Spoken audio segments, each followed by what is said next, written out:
دوست داری بدونی که ما چطوری با یه جویستیک یا همون مد دسته بازی بخوایم یه کار جالب رو انجام بدیم؟ حتما در ادامه ویدیو رو با من همراه باش. سلام دوستان عزیزم، بدون هیچ گونه معطلی من میرم سر وقت پروژه و پروژه رو اجرا میکنم. لایک، کامنت، سابسکرایب فراموش نکنید دوستان من. حتما در انتهای ویدیو رو ببینید چون سورپرایزی براتون دارم. حتما در انتهای ویدیو رو حتما همراه هم باشید، پشیمون نمیشید.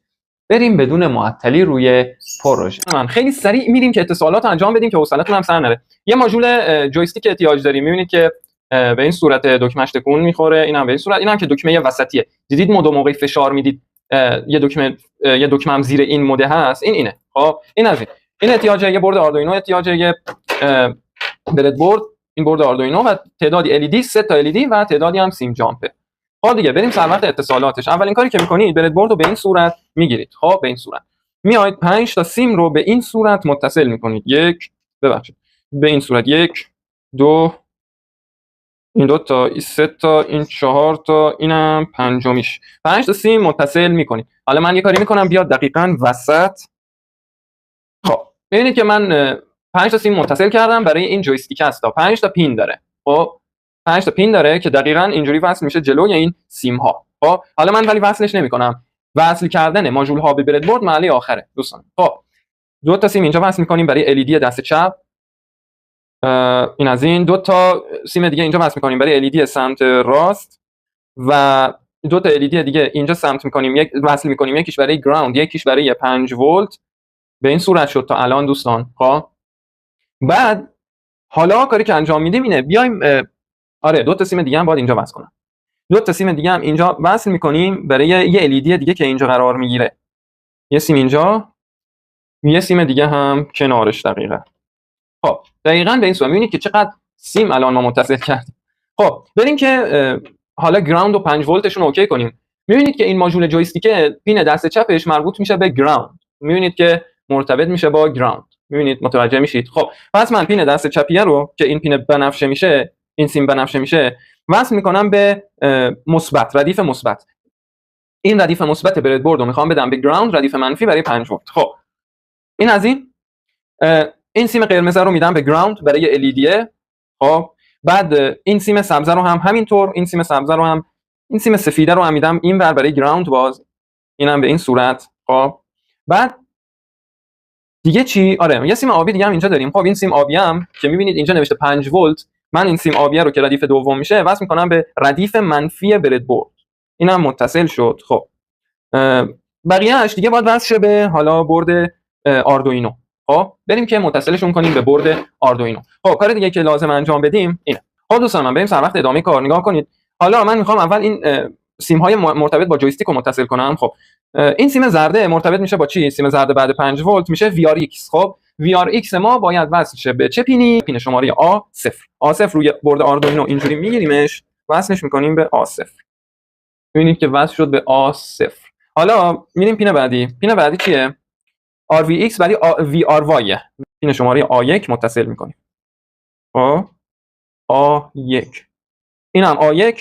یه پین دیگه داره که باید متصل کنیم، SW. خب SW رو دوستان عزیزم باید وصل کنیم به پین شماره 5 دیجیتال بر روی آردوینو. خب پس من این پینه رو این سیم رو یه جامپ میزنم به این صورت، این از این، و وصلش میکنم به پین شماره 5.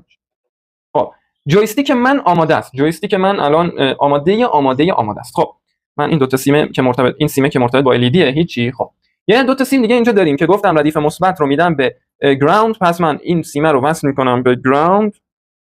درست وصل کردم؟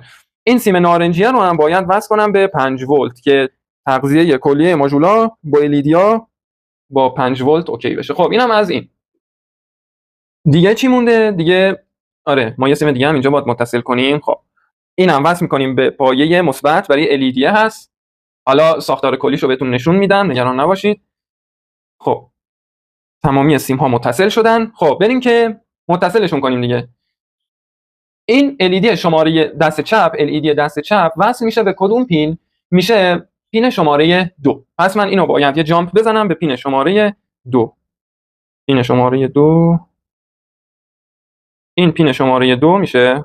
خب LED دست راست باید وصل بشه به پین شماره 3. پس من دوباره هم یه جام اول وصل میکنم به پین شماره 3 دیجیتال و اینم با هم دیگه جامپ میزنیم. اینم از این. یه سیم دیگه این وسطا هست. آره اینم برای LED وسطی است. خب اینم باید وصل بشه به پین شماره 4. پین شماره 4 و چه جایی هم هست دقیقاً این وسطه. خب پین شماره 4 هم متصل کردم. بریم که اینو هم وصل کنیم بهش. این دوتا رو هم باید با هم جامپ بزنید. مثلا جامپ تو جامپ شد. شاید یه سریش هم در بیاد یهو، ولی باید حواسم خیلی جمع باشه. خب اینم از این. اتصالات ما تموم شد. حالا دیگه بریم ماژولا رو در واقع متصل کنیم. خب این LED اون پایه کوتاه‌تره دوستان باید وصل شه به گراوند. خب پس اون پایه کوتاه‌تره رو بدید اون سمتی که سیمش وصل به ردیف مثبت. خب این از این. بعدی اینم از این. به این صورت یه LED هم این وسط قرار میگیره که اینم دقیقاً به همین شکل. خب این LED ها این LED ها متصل کردیم، ساختار به این صورت شده دوستان، خیلی سیم تو سیم شده. خب این از این. و در نهایت جویستیک میاد دقیقاً جلوی اتصالات. این شد فرایند کلی. خب دوستان من بریم که برنامه رو سریع بریزیم و ببینیم چی کار میکنه این پروژه خفن. برو بریم. خب دوستان من خیلی سریع برم سر وقت کداش. خب این کداش هست. خب این کداشه. میبینید به این صورت بیایم پایین و تمام. کد زیادی نداره ولی برنامه جذابه. خب ما این دکمه رو میزنیم که ببینیم کدمون درسته یا نه. خب میبینید که درسته. بسیار عالی. خب حالا من دیگه این دکمه آپلود رو نمیزنم، یه راست میریم روی برد و نتیجه نهایی. برو بریم. خب دوستان من اینم شد از این پروژه جذاب. ببینیدش چقدر بال شد. خب بریم برنامه رو آپلود کنیم روش. خب برنامه رو آپلود کنیم. من دکمه آپلود رو زدم. بسیار عالی. خب میبینید که 3 تا LED روشن شد. خب 3 تا LED روشن شد. ولی بریم نگاه کنید کاراییشو. من کم دستمو بالاتر میگیرم LED ها معلوم باشه. خب میبینید که جویستیک رو موقعی که بالا میزنم یکی از LED ها خاموش میشه. موقعی که پایین میزنم LED دست چپ خاموش میشه. و موقعی که LED وسط و موقعی که ما روی دست چپ میزنیم خاموش میشه. میبینید چه جالب. میبینید بذارید جویستیک رو که ما اینجوری تکون میدیم به این صورت LED ها روشن و خاموش میشه. خب این هم یه پروژه جذاب گفتم با جویستیک براتون بزنم. میبینید که به این صورت میشه.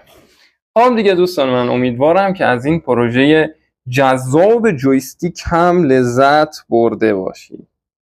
خدا یار و نگهدارتون. هر نظری رو هم که دارید توی قسمت کامنت ها برام بنویسید.